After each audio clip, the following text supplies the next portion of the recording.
ယနေ့သာသာသောတက္ကရာ2550ပြည့်နှစ်လူတော်ဟာကောဇာတက္ကရာ1368ခုနှစ်တဘူရဲလပြည့်ကျော်10ရက်နေ့ည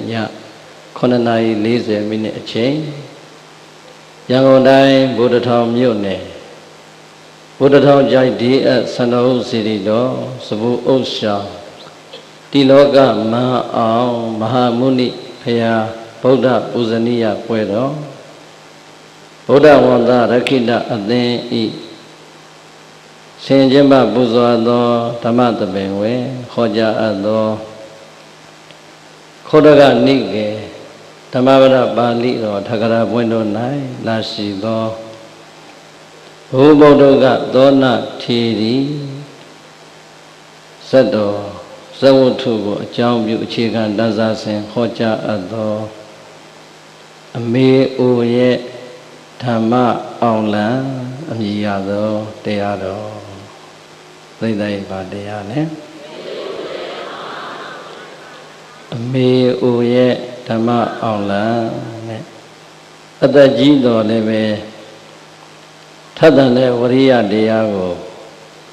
ဆွဲကိုင်းပြီးတော့ဒီဘဝဒီသာသနာတွင်မှာအစင်းမြင့်တဲ့ချမ်းသာကိုရသွားတဲ့အမေအိုကြီးတယောက်ရဲ့အကြောင်းကိုနာကြားကြည်ညိုပြီးတဲ့အချိန်မှာအလုံးသောတို့ဓမ္မဆွေတော်မျိုးတော်များတကယ်တရားဓမ္မကိုအားထုတ်ကြိုးစားခြင်းနဲ့ဆိုရင်အိုတယ်လို့မရှိဘူးဆိုတာလေးကိုတတိပေးတဲ့အနေနဲ့ဒီရညဒီတရားနဲ့ဓမ္မဒါနပြုပါမယ်။ဒါကြောင့်တရားတော်ကိုမဟောကြားမီမနာကြားမီတရားတို့ရဲ့ပိုင်ရှင်ဖြစ်တော်မူသောဘုရားရှင်ကိုယ်တော်မြတ်ကြီးရဲ့ဂုဏ်တော်တရားတော်မြတ်ရဲ့ဂုဏ်တော်သံဃာတော်မြတ်တို့ရဲ့ဂုဏ်တော်ကိုအာယုံပြုပြီးတော့ရှိခိုးကြတော့ပူဇော်လိုက်ကြရအောင်ဒါကြောင့်အလုံးဓမ္မဆွေတော်မျိုးတော်များခေတ္တခဏညင်သက်စွာနေထိုင်ပြောဆို၍လက်အုပ်လေးတွေချီမျက်လွှာလေးတွေချထားရုပ်ဘက်ပူဇော်နေတဲ့ဘုရားတရားသံဃာယန္တာမြတ်သုံးပါးရဲ့ဂုဏ်တော်များကိုအာယုံပြုပြီးတော့အတူတူပဲပူဇော်ကြရအောင်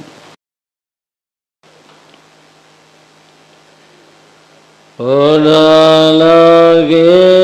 သမုပ္ပန္နောဟိတာယသဗ္ဗပါဏိနံဓမ္မောလောကေသမုပ္ပန္နောဒုက္ခာယသဗ္ဗပါဏိနံသံဃောလောကေသမုပ္ပန္နောပုညခေတ္တအနုတ္တရံဣတိနာသစ္စာဝဇေနာဒုက္ခိတာဟွန္တုသာတောဩတော်ရန္တသုသယံဘုဂိုင်းဒုနိုင်မမြင်ဂေါရမဘုရားရှင်ကိုယ်တော်မြတ်ကြီးသည်သဗ္ဗပါဏိနံခသိမြတ်စွာသတ္တဝါတို့၏ဟိတာယလောကီလောကုတ္တရာနှပြသောအစည်းအပွားအလို့ငါလောကီ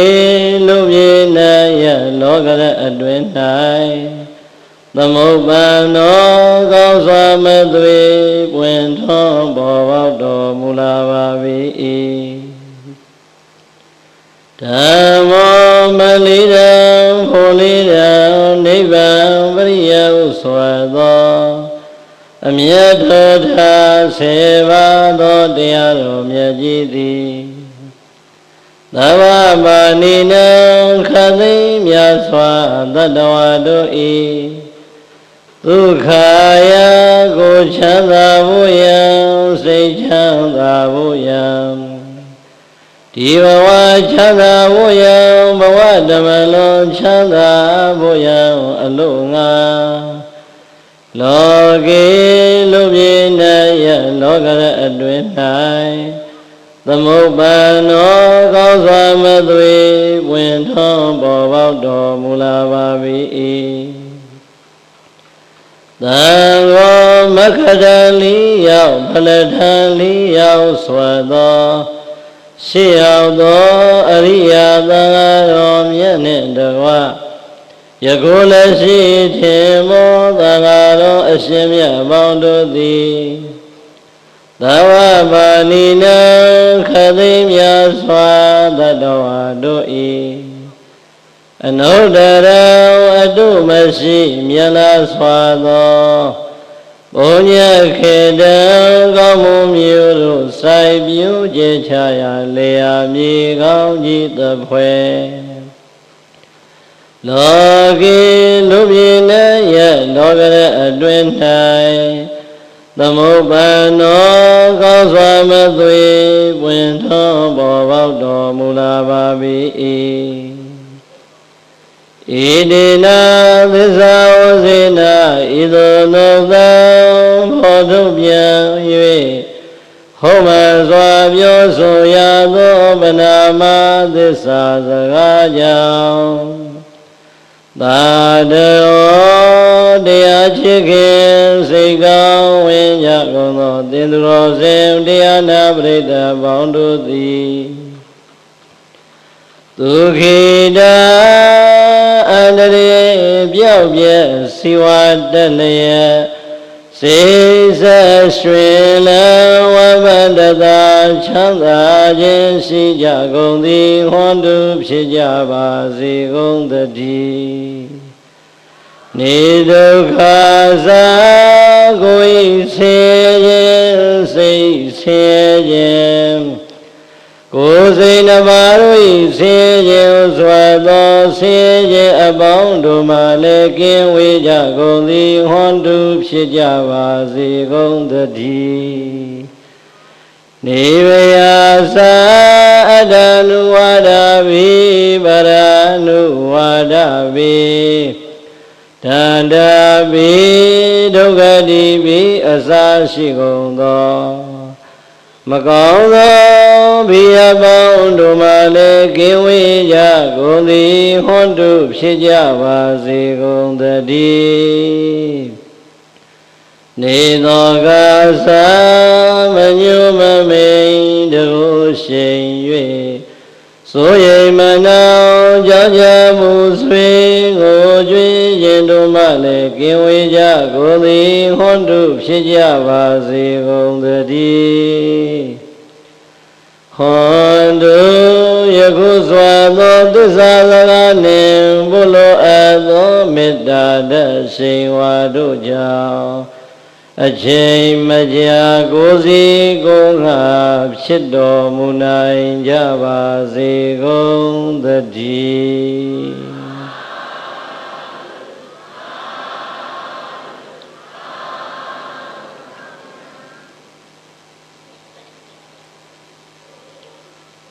ကဲ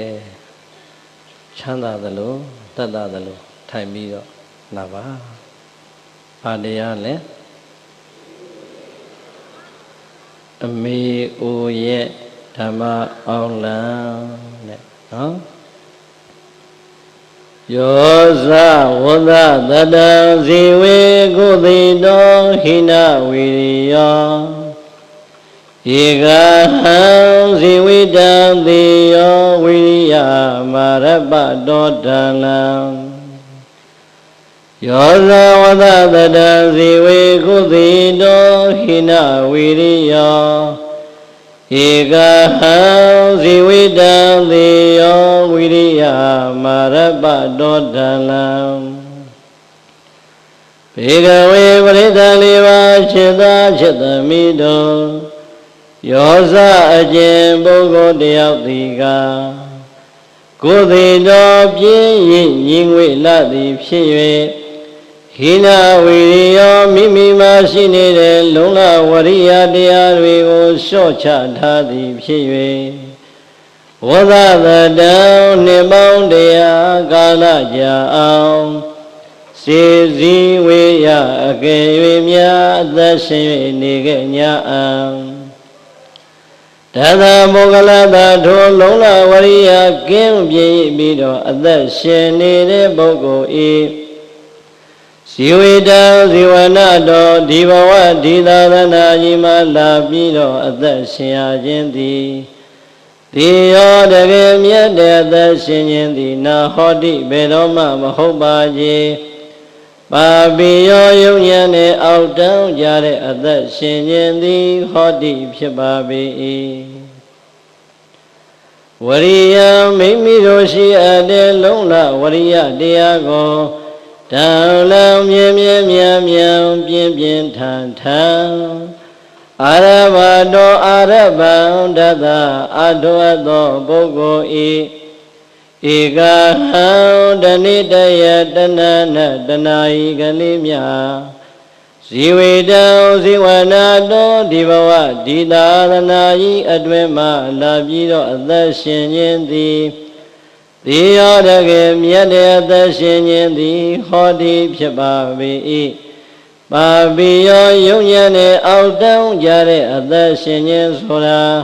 နာဟောတိဘေသောအခါမှမဖြစ်ပါကြဤတိသောဘဂဝါဘုံတော်6ပါးသခင်ဘုရားရှင်ကိုရောမြတ်ကြီးသည်ဝိယသဝနံဝရိယတရားရဲ့ဂုဏ်ကျေးဇူးကိုဩဇာ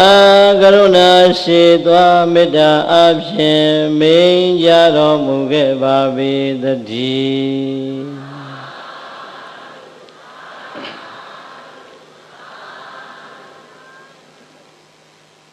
သေတယေဟောဤဂါထာလေးကိုမြန်မာလို့တဲ့ပြန်လို့ပြောကြဟောကြမယ်ဆိုရင်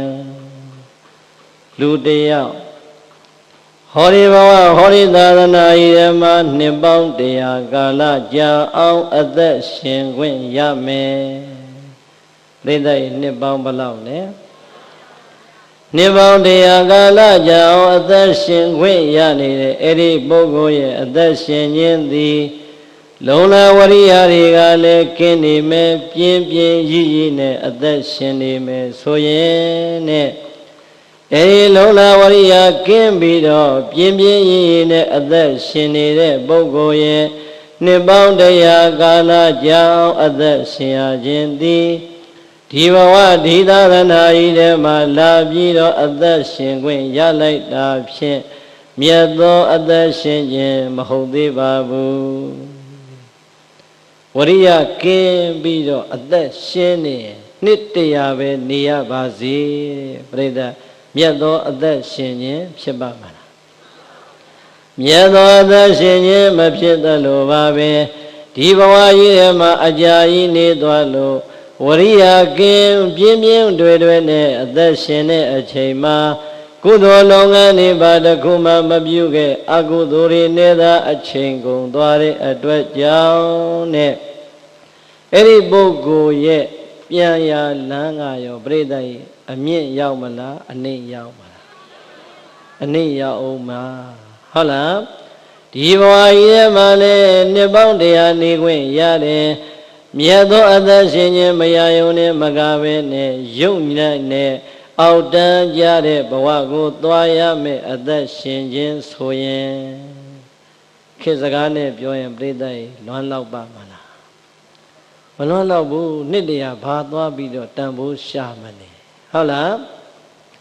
အဲဒီလိုနှစ်ပေါင်း100ကာလကြောင့်ပြင်းပြင်းတွင်ဝရိယကင်းပြီးတော့အသက်ရှင်တဲ့ပုဂ္ဂိုလ်ရဲ့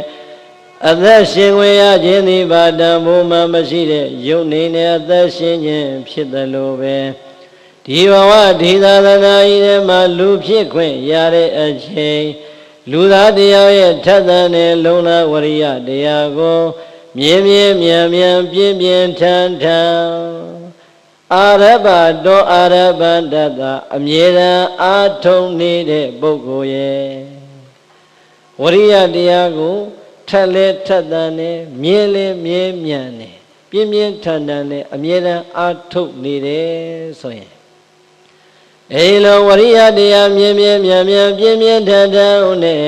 အာထုနေပြီးတော့ဒီဘဝဒီသာသနာမှာတဏိတယတဏနဲ့တဏှာဤတခဏလေးများအသက်ရှင်ခွင့်ရပါစေတဲ့ပရိသေအဲ့ဒီခဏလေးအသက်ရှင်ခွင့်ကခဏလေးလို့ဆိုတော်လဲပဲမြတ်သောအသက်ရှင်ခြင်းပါဒီတော့ပရိသေအသက်ရှင်ခွင့်ရတာကြာတာမကြာတာနှစ်ရှည်တာနှစ်တူတာသည်ပဓာနာဟောရတာမဟုတ်ဘူးပြိဿရေ အသက်ရှင်ခွင့်ရတာကြာတာမကြာတာနှစ်တော်တာနှစ်ရှည်တာသည်ဗရဏမဟုတ်ပါဘူးလူဘဝလူခန္ဓာရတဲ့အချိန်လူသားတယောက်ရဲ့တဏ္ဍာမှာရှိရမယ်ထက်သန်တဲ့လုံလဝရိယတရားတွေကင်းပြီးတော့အသက်ရှင်မယ်ဆိုရင်နှစ်တရားအသက်ရှိပါစေအဲ့ဒီပုဂ္ဂိုလ်ရဲ့အသက်ရှင်ခြင်းသည်မြတ်သောအသက်ရှင်ခြင်းမဟုတ်သေးပါဘူးလူသားတရားရဲ့လုံလဝရိယတရားတွေကိုထက်ထက်သန်သန်မြဲမြဲမြံမြံပြင်းပြင်းထန်ထန်အမြဲတမ်းအထုကြိုးစားနေတဲ့ပုဂ္ဂိုလ်ရဲ့တခဏလေးပဲအသက်ရှင်ခွင့်ရပါစေအဲ့ဒီတခဏလေးကပြိတ္တိအမြတ်ဆုံးနိဗ္ဗာန်အထိပို့နိုင်တဲ့အတွက်ကြောင့်နဲ့အဲ့ဒီတခဏလေးအသက်ရှင်ရတာကမှမြတ်သောအသက်ရှင်ခြင်းဖြစ်ပါတယ်ဒီလောက်ပြောပြီးပြိတ္တိကိုဝေဖန်လို့ရမသွားဘူးလား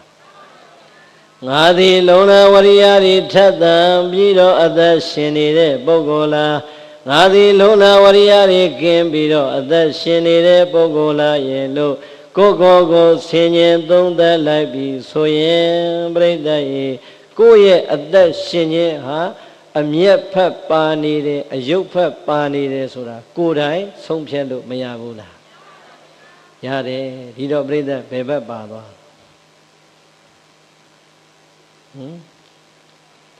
ဘယ်ဘက်မှမပါဘူးဖေဟာတပည့်တော်တို့ကအထက်လည်းမသွားခြင်းဘူးအောက်လည်းမသွားခြင်းဘူးအလယ်မှာသကောစကပဲနေခြင်းပါဘယ်ဘက်မှမပါဘူးမို့လားကိုတော့မသိဘူးမို့လားအေးပြိတ္တတခါတခါကိုရှောက်နှမ်းနေတဲ့လမ်းခရီးကဘယ်ကိုသွားနေတယ်ဆိုတာတော့ဥတည်ရမသိဘူးဆိုရင်ကိုရည်စရာကြီးဖြစ်မနေဘူးလားဒီတော့ပြိတ္တမိမိဟောဒီလူဘဝရတဲ့အခိုင်လေးကချိန်ပြီးတော့ကြည်လိုက်စမ်းမှာ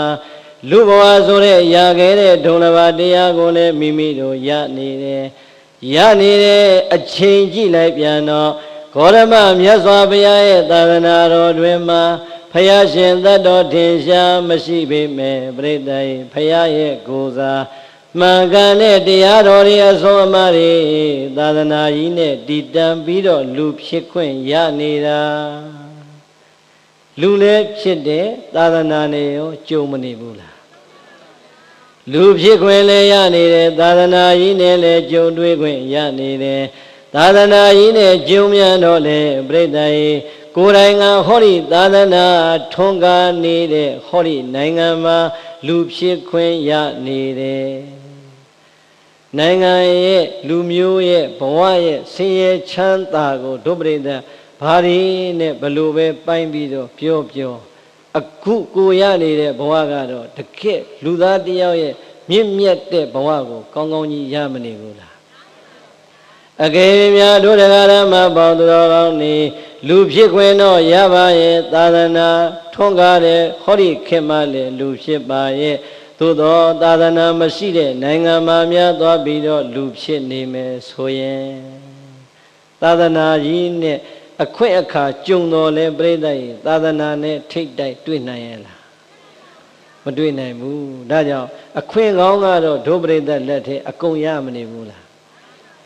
အကောဆွဲကြောင့်အကျိုးကိုခွဲခြားတတ်တဲ့လူသားတယောက်လည်းဖြစ်နေတယ်အကောအစွာကြောင့်အကျိုးတွေနဲ့ဆုံးမနေတဲ့မြတ်စွာဘုရားရဲ့သာသနာထွန်းကားတဲ့ဒီနိုင်ငံမှာလည်းလူဖြစ်ခွင့်ရနေတယ်သာသနာတော်တွင်မှလည်းလူဖြစ်ခွင့်ရနေတယ်အကြောင်းကောင်းလေးပေါင်းမိပါလျက်ကဲနဲ့ကိုယ့်ရဲ့လုံလဝရိယတရားတွေထက်ထက်သန်သန်မထားလိုက်ဘူးဆိုရင်အကျိုးကောင်းတွေရသင်ပါလျက်ကဲနဲ့မရဘဲနဲ့လွယ်သွားမယ်ဆိုရင်နဲ့မမြင်ရသေးတဲ့အနာဂတ်ကိုကြိုတွေးကြည့်စမ်းငါဟာဒီလိုအကြောင်းကောင်းကောင်းနဲ့ပေါင်းစုံပြီးလူဘဝရဖို့နောက်ထပ်မျှော်လင့်ခွင့်ရှိသေးရဲ့လားလို့ကြောက်တတ်မယ်ဆိုရင်စဉ်းစားဖို့မကောင်းဘူးလားကောင်းတယ်ပြိဿအခုဘလောက်အကောင်းတွေရနေလေကဲပြိဿအကယ်၍တို့ပြိဿဤတဲ့လိုနေရဟုတ်လားအဲ့ဒီအာရကဘာမှာလူသွားဖြစ်သာသနာမြတ်စွာဘုရားပွင့်တဲ့ခေတ်ကြီးထဲမှာလူဖြစ်တာမှန်တော်လဲဘုရားသာသနာမရှိတဲ့နိုင်ငံမှာလူဖြစ်သွားပြီဆိုရင်ပြိဿသာသနာနဲ့အဆက်တဲ့အကျင့်အလုပ်လုပ်လို့ရပါမလားမရဘူးဟုတ်လားဒါကြောင့်အလွန်ကောင်းတဲ့အခွင့်အရေးတွေကိုယ့်လက်ထဲမှာရှိမနေဘူးလားရှိနေတယ် မိမိတို့ရဲ့လက်ထဲမှာအလွန်ကောင်းတဲ့အခွင့်အရေးကောင်းတွေရပေရညတော်လဲဝရိယကင်းပြီးတော့ပြင်းပြင်းတွေရည်နဲ့အသက်ရှင်နေမယ်အိက္ခာစားကကာမဂုဏ်ခံစားကပျော်ကပါကနဲ့ဒီလူဘဝမှာနေထိုင်ပြီးတော့ပြန်ထွက်သွားမယ်ဆိုရင်ပြိတ္တရေလူဖြစ်ရတာတန်ဖို့ရှိဖို့နေနေသာအပယ်လေးပါးကိုသွားဖို့ရအတွက်ရိတ်ခါလာစုတာနဲ့တောင်တူသွားတတ်ပါတယ်မဟုတ်ဘူးလားဒီတော့လူဘဝကနှမျိုးပဲရှိတယ်ကုသိုလ်ရရင်ရမရရင်အကုသိုလ်ပဲဒီတော့ကုသိုလ်ရတဲ့လမ်းကြောင်းပေါ်မရှောင်မိသမျှပြိတ္တရေဘယ်လမ်းကြောင်းပေါ်ရောက်မလဲအေးအပေအတွက်ရိတ်ခါလာရှာသလိုကြီးဆိုရင်မရှုံးဘူးလားဒီတော့ပြိတ္တဒါနာကောင်းမှုမှာပဲဖြစ်ဖြစ်သီလကောင်းမှုမှာပဲဖြစ်ဖြစ်ဘာဝနာကောင်းမှုမှာပဲဖြစ်ဖြစ်ဒါကဘာသာရေးနဲ့ပတ်သက်တဲ့သက်ဆိုင်တဲ့ဓာတ်ရိုက်စကားအေးလောကီပညာရေးမှာပဲဖြစ်ဖြစ်စီးပွားရေးမှာပဲဖြစ်ဖြစ်လူမှုရေးမှာပဲဖြစ်ဖြစ်ယာတုဂုံသိနဲ့ရှားတဲ့နေရာမှာပဲဖြစ်ဖြစ်နေရာတကာမှာပြိတ္တရေသိကြတာတစ်ခုကတော့ဝရိယသည်ရှေးဆုံးကပါပဲဝရိယမရှိရင်ပညာသင်နေတဲ့အကြောင်းသားတွေရောပြိတ္တရေအဆင့်တန်းမြင့်တဲ့ပညာရက်ကိုရပါမလားမရဘူးဟုတ်လားအကုန်လုံးကိုယ့်ရဲ့ဘေးနားမှာပညာရှင်တွေကိုချိန်ကြည့်လိုက်ဆရာဖြစ်သွားတဲ့ပုဂ္ဂိုလ်တွေလည်းမြောင်များစွာရှိတယ်အင်ဂျင်နီယာဖြစ်သွားတဲ့ပုဂ္ဂိုလ်တွေလည်းမြောင်များစွာရှိတယ်အေးဒီတဲ့နှိမ့်ကြည့်လိုက်တော့ပြိတ္တရေဆယ်တန်းမအောင်မဲနဲ့ကလေးကကြီးဖြစ်သွားတာတွေရောမရှိဘူးလားသာမန် BA BSc ဘွဲလောက်ကတော့ပြောမနေနဲ့ပြိတ္တရေပညာရေးတွေအကုန်လုံးကိုခွဲကြည့်လိုက်တဲ့အခါအခြေခံအကြဆုံးကွဲပြားခြင်းရဲ့လမ်းကြောင်းသည်ဘာဖြစ်သွားလဲဝရိယတရားပဲဟုတ်တယ်မို့လားဝရိယတရားပဲဒါဦးဇင်းတို့ကဘာကြောင့်ပြောလဲဦးဇင်းတို့နဲ့ငယ်ငယ်ကအတူတူပညာသင်ခဲ့တဲ့တငယ်ချင်းတွေပဲပြိတ္တရေအခုအချိန်นี้ဘာမှမကြည့်သေးတဲ့40ပတ်ဝန်းကျင်အရွယ်တွေရောက်ကြတဲ့အခါတယောက်နဲ့တယောက်ဆုံလို့ကြည့်လိုက်တော့တချို့လဲဓမ္မစီရအောင်သွားတာရှိတယ်တချို့လဲတိုးလို့တန်းတန်းအကြီးတန်းနဲ့ပြန်ပြီးတောနေရတာရှိတယ်တချို့လဲပဲဟိုမရောက်ဒီမရောက်ဓမ္မစီရမအောင်အကြီးတန်းတော့အောင်ရင်ဟိုဟာလို့ဒီဟာလို့ဗီရင်လို့ရတရားလို့အကုန်လုံးပြိတ္တရေလူလိုပြောရင်လိုင်းစုံလိုင်းကြောင်နေအများကြီးဖြစ်သွားတယ်ဟုတ်လားအကုန်လုံးပြန်ချိန်ကြည့်လိုက်တော့ပြိတ္တရေညာဟာဒီလောက်ကြီးဗဒါနမဟုတ်ဘူးဝရိယနဲ့တမာတိကဗဒါနပဲဟုတ်လားဝရိယနဲ့တမာတိကွာသွားလိုက်တာလူဘဝတွေရဲ့ပညာရေးပိုင်းဆိုင်ရာတွေမှာရောတယောက်နဲ့တယောက်ကွာမသွားဘူးလားဝရိယတရားကခွဲခြားပေးလိုက်လို့ပညာရေးတွေမှာတယောက်နဲ့တယောက်အနည်းနေအမြင့်နေအနိမ့်နေအမြင့်နေကွာပြီးတော့သွားရသလိုပဲစီဝါရေးနေပဲကြည့်လိုက်တော့ရောပြိတ္တရေဝရိယတရားသည်မပါပဲရပါမလားမရဘူးပြိတ္တဒီခေတ်ကြီးထဲမှာဆိုရင်ဝရိယကနှစ်ဆတောင်တင်ထားဖို့မလိုအပ်ဘူးလားလိုအပ်တယ်ဒါကြောင့်ပညာရေးမှာလဲဝရိယမပါရဲ့နောက်ကနေခဲ့ရသလိုပဲစီဝါရေးနဲ့တခြားအရေးတွေမှာလည်းပဲဝရိယမပါတော့နောက်ကကြံခဲ့ကြတာပါပဲ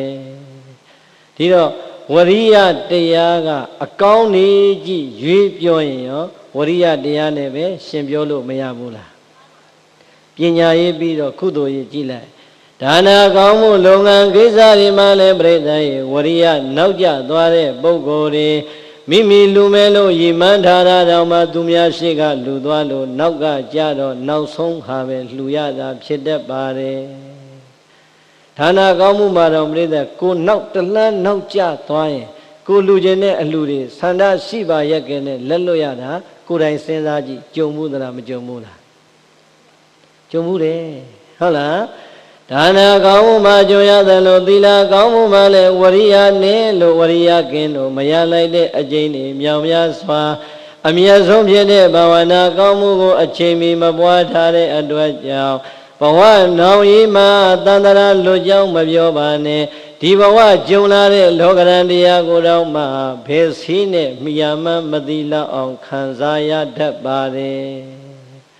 ဒီတော့ဝရိယတရားရဲ့ရှေ့ဆောင်မှုနဲ့ဝရိယတရားရဲ့နောက်ကျမှုဟာလူသားတွေရဲ့ဘဝတွေကိုတလွာစီပိုင်းမသွားဘူးလားပိုင်းသွားတယ် ဒါဆိုရင်အာလုံးသောဒုရဓမ္မပေါင်းသူတော်ကောင်းနေဒီနေရာမှာတရားဝဲကိုကျင့်ပါနေတယ်ဆိုတာကအစောကြီးတဲ့ကသိပေမဲ့လာခြင်းတဲ့ပုဂ္ဂိုလ်တွေကနေတိုင်းရောက်အောင်လာနိုင်ပေမဲ့ပြေးနေတဲ့ပုဂ္ဂိုလ်တွေနောက်နာကနေတိတ်ခွေဆောင်ပြီးတော့ဗီစီဒီဆောင်ပြီးတော့နာမဲ့ပုဂ္ဂိုလ်တွေကြတော့ဟောဒီနေရာရောက်ပါမလားမရောက်နိုင်ဘူးအာယုံချင်းပြိဿတူရဲ့လားမြင်ရတဲ့အမြင်အာယုံလက်တွေ့အာယုံနဲ့ဗီစီဒီခွေကြည့်ရတဲ့အရာသာတူပါမလားမတူတော့ပြိဿသေချာတာတခုကတော့ဒုပြိဿပြန်သွားရင်တေချာပေါ့အဲ့ဒီလူတွေကတရားပွဲတာမလားအိမ်ပေါက်ကငုတ်တုတ်ထိုင်ပြီးဟဲနောက်ကြလိုက်တာတရားဘလောက်တောင်ကြာလို့တော့ဟောစမေးပြီဟုတ်လားပြီးလို့ချင်းဘာတရားဟောတော့ဘာတရားမပြီးနိုင်ဘူးဖြေရတယ်လို့ဟုတ်လားဘာတွေဥတည်ပြီးဟောတာတော့ပြီးနေပြီးတော့နောက်ဆုံးကြတော့ရည်ရလာရင်ဟုတ်လားဒါလည်းပါအောင်မဟုတ်လားအဲ့တော့ပြိဿရေဝရိယမပါဘူးဆိုတဲ့ကဒီကလူကဖြည့်ခြင်းမှန်းလိမဖြည့်ခြင်းမှန်းလိကို့မှာမျက်နှာငယ်လေးနဲ့မေးမနေရဘူးလားမပြောနဲ့ပြိဿရေဟုတ်လားသိချင်းကိုယ်တိုင်သွားခတ်တင်းနေတာပြောချလိုက်ဟုတ်လားအဲ့တော့ပြိဿဝရိယတရားဟာဒါနာကောင်းမှုသီလကောင်းမှုဘာဝနာကောင်းမှုတရားတွေမှလည်းသူကရှေ့ဆောင်သွားတယ်လို့မကောင်းတဲ့နေရာတွေကိုပြောတာမွေးတာသွားတာလာတာကြတော့ရောပြိဿရေဝရိယမပါလို့ရောက်ပါမလားဒီနေရာလေးမှာထွန်တွဲလိုက်ဟောဒီနေလိုနေမျိုးဒီနေ့ပါနေပါလေဒီနေ့ပါနေတနင်္ဂနွေနေ့ဟုတ်လားတကားတွေဒီလောက်မြင်ရတာကံကောင်းတယ်လို့မှတ်ဟုတ်လားဘာဖြစ်လို့လဲဒီနေ့ဒါပရီးမီးယားဘောလုံးရှိတဲ့နေ့ဟုတ်လားဒီနေရာတရားဝဲကိုအားခဲပြီးတော့လာကြတဲ့ပုဂ္ဂိုလ်တွေကရောက်အောင်လာကြသလိုပရိသတ်ဒီကနေ့ပဲယဟန္တာဖြစ်အောင်ဟောမယ်နိဗ္ဗာန်ပို့ပြီးတော့အရောက်ဟောမယ်လို့ဟောခြင်းသလောက်ဟောဘောလုံးဝဲမခွာနိုင်တဲ့ပုဂ္ဂိုလ်တွေကြတော့လေဘောလုံးဝဲရှိရလက်ဖက်ရည်ဆိုင်ကိုတန်းပြီးတော့မပြေုံတမဲသွားတာကြတော့ရောဝရိယမပါဘဲနဲ့ရပါမလားဒီခြေစုံမဲ့နော်ဝရိယကပြိဿကောင်းတဲ့နေရာကိုသွားနေတာလဲဝရိယခြေစုံနဲ့သွားနေတာပါပဲအေးဟောဒီလောကုတ္တရာနေပေဆန့်ကျင်ဘက်နေရာတွေသွားနေတော့ရောဝရိယမပါဘဲနဲ့ရပါမလားတက္ကမကြီးတွေဆိုရင်လည်းတရားဝဲအားခဲလို့လာကြတဲ့ပုဂ္ဂိုလ်တွေမြောင်များစွာရှိတယ်လို့ဟိုနေရာဒီနေရာဟိုကလက်ဒီကလက်သွားတဲ့ပုဂ္ဂိုလ်တွေရောပြိဿရဲ့ဝရိယမပါဘဲနဲ့ရောက်ပါမလားကဲသူတို့ကပူတော်ထက်တန်ရသေးတယ်ပြိဿရဲ့အချိန်မီမရောက်သွားရင်ပွဲလွတ်သွားမှာဆိုလို့အပြေးသွားရအောင်ပါဟုတ်လားဒီတော့ဝရိယတရားဒီကောင်းတဲ့နေရာသွားရင်လေဒီခြေဒီလက်ဒီရုပ်တရားနဲ့မကောင်းတဲ့နေရာသွားရင်ရောပြိဿဒီတိုင်းပဲတရားဝဲအားခဲ့ပြီးတော့လာရတဲ့တရားကြီးတွေရှိကြသလိုပြိဿရဲ့ဒီနေရာမှာလူတွေမြောင်းများရှင်းရှင်းလင်းမြင်ရသလိုပဲဘီယာစတေရှင်တွေမှာသွားကြည့်လိုက်တော့ရောခုံလို့ကလို့မော့လို့တောက်လို့ပြောမနေဘူးလားအဲ့ဒီလူတွေရောဝရိယနဲ့အချိန်မီမသွားရင်ပြိဿရဲ့ကိုချစ်ပွိုင်းလေးတွေလွဲမသွားဘူးလားလဲသွားမယ်ဒီတော့ဝရိယတရားသည်ခိုးနေရသွားလဲဒီဝရိယပဲဒီနေရာသွားလဲဒီဝရိယပဲဆိုတော့သို့တော့ဝရိယလို့အမည်တစ်မျိုးတည်းတူပေမဲ့သွားတဲ့နေရာချင်းတူရဲ့လားလှုပ်တဲ့အလုပ်ချင်းတူရဲ့လားရည်ရွယ်ချက်ချင်းတူရဲ့လားအေးသွားတဲ့အနေရာမတူဘူးလှုပ်တဲ့အလုပ်မတူဘူးရည်ရွယ်ချက်မတူဘူးဆိုရင်ပြိဿရှင်းလေးပါပဲအဖြေကထွက်နေပြီးအကျိုးပေးကြတော့ရောတူပါမလားဒါဆိုရင်တရားဝင်အားခဲလို့လာရတဲ့ဒုဓမ္မဆွေတော်မျိုးတော်တွေကတရားနာရတဲ့ကောင်းမှုကုသိုလ်ရလဲတဲ့အတွက်ကြောင့်ချမ်းသာရမလားဆင်းရဲရမလားဘယ်အထိချမ်းသာမှာလဲနိဗ္ဗာန်သိတယ်ပြောမယ်နော်လားနိဗ္ဗာန်တော့လုံးဝမလျှော်ဘူးသူကဘယ်တော့မှဘယ်နေရာပြည့်နိဗ္ဗာန်ပဲအတဲ့ပဲဟုတ်လားလွဲကမှလွဲရောဒါဆိုရင်ဒုပရိသတ်ကနိဗ္ဗာန်သွားမယ်ဆိုရင်အဲ့ဒီနေရာဟိုနေရာတွေကိုသွားနေတဲ့ပုဂ္ဂိုလ်တွေကြတော့ပရိသတ်ရေဘယ်ရောက်မလဲကိုဟာကိုပို့တာကျုံနဲ့မဆိုင်ဘူးဟုတ်လားသူတို့ကြတော့နိဗ္ဗာန်နဲ့ဟိုလူကြတော့ပြစ်ထဲလိုက်တာငရဲကိုဒါလိုက်ပဲဟုတ်လားပေါ်တော့ပေါ်မလာတော့မြုပ်ထဲလိုက်တာဟမ်ပရိသတ်ရေအဲ့ဒါပဲဝရိယတရားဟာဝရိယနဲ့အသက်ရှင်ခွင့်ရရင်နှစ်ပေါင်းတရားအသက်ရှင်ခွင့်ရဝရိယကင်းနေပေမဲ့အဲ့ဒီပုဂ္ဂိုလ်ဝရိယကင်းနေတယ်ဆိုရင်တန်ဖိုးမရှိဘူးခဏလေးအသက်ရှင်ခွင့်ရပါစေဝရိယနဲ့အသက်ရှင်ရရင်တန်ဖိုးရှိတယ်ဆိုတော့လေပြိဿရေဝရိယကြတော့ခွဲခြားဖို့မလိုအပ်ဘူးလား လိုအပ်တယ်ဟုတ်လားဒါကြောင့်အာတာပိကိလေသာမသဘောယံတွေကိုပူပန်စေတတ်လောင်မြိုက်စေတတ်သောမိမိနှလုံးသားထဲမှာကိနေတဲ့လောဘကိလေသာဒေါသကိလေသာမောဟကိလေသာမာနကိလေသာကိလေသာတရားတွေကိုပူလောင်ပြီးတော့ကိုယ်ထမ်းမှာမလာရင်အောင်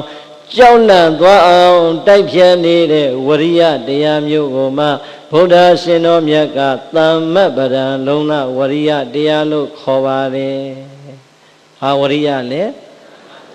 သမ္မပဒံလုံလဝရိယတရားတဲ့ကိုယ်ကိုနှောက်ယှက်တိုက်ခိုက်ဖျက်ဆီးနေတဲ့ကိလေသာတရားစိုးတွေကိုမိနဲ့မြှိုက်တယ်လို့လောင်မြိုက်ပြီးတော့ကိုယ်ထံမလာရဲအောင်ပြက်ပြက်သားသာကြိုးစားအားထုတ်တဲ့ဝရိယမျိုးကိုရှင်တော်မြတ်ဘုရားကဒီနေရာမှာဆိုလိုပါတယ်ဟုတ်လားဒီတော့ပြိဿဝရိယတရားကဘယ်နေရာမှာအားကောင်းကောင်းထားရမလဲဆိုရင်၄ချက်ပေါ်လာပါတယ်ဘယ်နှချက်ပေါ်လာလဲအနုပါဒနာပါဝကနာအနုပါဒယဝါယမောမြန်မာလိုပြန်လိုက်တဲ့အခါကျတော့မဖြစ်သေးတဲ့အကုသိုလ်ကာယကံဝစီကံတရားစုတွေကိုမိမိရဲ့ယုတ်တရားနံတရားမှာမဖြစ်အောင်နဲ့ကြိုးစား၍ရှောင်ခြင်းလိုက်နိုင်ခြင်းသည်နံပါတ်1သမ္မပဒံလုံလဝရိယတရားပါပဲမြတ်စွာဘုရားမိန့်နဲ့ဝရိယနဲ့ခဏလေးနေရပေမဲ့အဲ့ဒီခဏလေးဟာတန်ဖိုးရှိတဲ့မြတ်သောအသက်ရှင်ခြင်းဆိုတဲ့ဝရိယဟာဘယ်လိုဝရိယလဲဆိုရင်ပြိဿနံပါတ်1ကကိုယ့်ရဲ့ကာယကံကိုယ့်ရဲ့ဝစီကံကိုယ့်ရဲ့မနောကံမှာမဖြစ်သေးတဲ့မလွန်ကျူးသေးတဲ့အကုသိုလ်တရားတွေကိုမဖြစ်အောင်မလွန်ကျူးအောင်ကြိုးစားနိုင်ခဲ့ရင်နဲ့အဲ့ဒါပြိဿရဲ့သမ္မပဒံလုံလဝရိယတပတ်ပိုင်ပါပြီကဲပြိဿကိုဟာကိုအခုကိုသုံးသက်ကြည့်နော်တို့ပြိဿပုထုဇဉ်နေဆိုတော့အကုသိုလ်ကာယကံနေပြုဘူးသလားမပြုဘူးလားဝစီကံနေပြောဘူးသလားမပြောဘူးလားမနောကံနေကြံဘူးသလားမကြံဘူးလားကဲမိမိတို့ပြုလိုက်တယ်ပြောလိုက်တယ်ကြံလိုက်တယ်အဲ့ဒီအကုသိုလ်ကာယကံဝစီကံမနောကံတွေကိုမပြုခင်မပြောခင်မကြံခင်တုန်းကကိုယ်စိတ်ထဲမှာသိနေတဲ့အသည့်ဒီကုသိုလ်နဲ့အကုသိုလ်ဆိုတာကိုတော့တော်တော်များများဗုဒ္ဓဘာသာတွေအစောကြီးတွေကခွဲခြားပြီးတော့သိသလားမသိဘူးလားသိလားမသိဘူးလားသိရင်ဘာဖြစ်လို့လွန်ကျူးတာလဲဆိုကြတဲ့ကပြိဿရဲ့အရှင်းဆုံးကတော့ကိုယ့်ရဲ့လွန်ကျူးလာတဲ့အကုသိုလ်စိတ်ဓာတ်လွန်ကျူးမဲ့အကုသိုလ်စိတ်ဓာတ်ကိုမထိမ့်သိမ့်နိုင်တဲ့ဝရိယကင်းနေတဲ့စိတ်ဓာတ်ကလွန်ကျူးတဲ့အဆင့်ကိုရောက်မသွားဘူးလားအဲ့ဒါပဲပြိဿရဲ့ဟောရတဲ့မှာပါနေတဲ့ဘုဒ္ဓဇင်ဗုဒ္ဓဘာသာဝင်လူသားအလုံးတို့သည်လွန်ကျူးနေတဲ့အကုသိုလ်တွေကိုမသိလို့လွန်ကျူးတဲ့မိတဲ့ပုဂ္ဂိုလ်ကအလွန်ရှားပါတယ်သိပါလျက်ခဲ့နဲ့မိမိရဲ့စိတ်မှာတောင်းရလာတဲ့လောဘဒေါသမောဟမာနကိလေသာတရားစုတွေကိုထိမ့်သိမ့်နိုင်စွာမရှိတဲ့လုံလဝရိယကင်းသွားတဲ့အတွက်ကြောင့်အကုသိုလ်တွေကိုလွန်ကျူးမိတတ်ပါတယ်မှန်သလားမမှန်ဘူးလားမကောင်းဘူးဆိုတာသိသလားမသိဘူးလားငရဲကြီးမယ်ဆိုတာသိသလားမသိဘူးလားသိပေမဲ့ပြိဿရေမကောင်းဘူးဆိုတာလည်းသိတယ်ငရဲကြီးမယ်ဆိုတာလည်းသိတယ်ဖယားနဲ့တကွာသူတော်ကောင်းတွေမကြိုက်ဘူးဆိုတာလည်းသိတယ်သိပင်သိညာတော့လည်းပဲအဲ့ဒီသိတည်ကြီးနေပဲတဲ့ကာယကံမှာအကုသိုလ်တွေလွန်ကျူးလို့နေတတ်တယ်ဝစီကံမှာအကုသိုလ်တွေလွန်ကျူးလို့နေတတ်တယ်မနောကံမှာအကုသိုလ်တွေလွန်ကျူးလို့နေတတ်တယ်အဲ့ဒါပဲမြတ်စွာဘုရားကမကောင်းမှုဆိုတဲ့အကုသိုလ်ကိုယ်လည်းမချမ်းသာသူတစ်ပါးလည်းမချမ်းသာဟုတ်လားအနာဝဇဒုက္ခဝိပါကလက္ခဏာကိုယ်အတွက်လည်းအပြစ်မကင်းသူတစ်ပါးအတွက်လည်းအပြစ်မကင်းတဲ့ဒီအကုသိုလ်ကိုတဲ့မလုံနိုင်ဖို့မပြောနိုင်ဖို့မကြံနိုင်ဖို့မတားနိုင်သေးသမျှကာလပတ်လုံးဟာပြိဿရေအဲ့ဒါဝရိယအစစ်မှမရသေးဘူးတဲ့ရပြီလားမရသေးဘူးဟုတ်လားဒါကြောင့်တကယ်ရှင်တော်မြတ်ဘုရားမိန့်ကြားလိုက်တဲ့သမ္မပဒံလုံလဝရိယတရားဆိုတာဟောရိတန္တံကာယကံဝစီကံမနောကံမှာ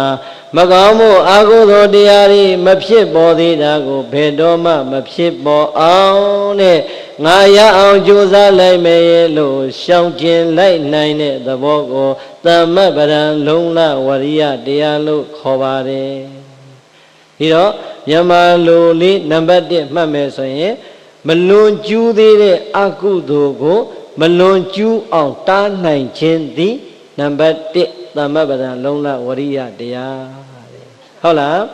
ပြိဿပြောကြည့်စမ်းနံပါတ်1ကဘာတဲ့လဲ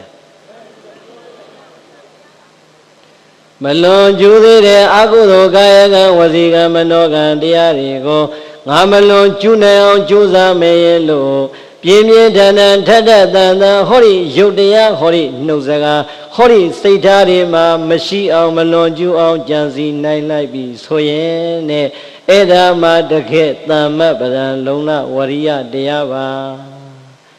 အခုတော်တော်များများဟာအဲ့ဒီကာယကံတစ်ခုကိုနိုင်တယ်ဝစီကံမနိုင်တာရှိတယ်ဝစီကံကိုနိုင်တယ်မနောကံမနိုင်တာရှိတယ်ဆိုပြီးတော့ဘတ်ပေါင်းစုံမနိုင်သေးပဲနဲ့ကြိုးစားနေရတာမများဘူးလား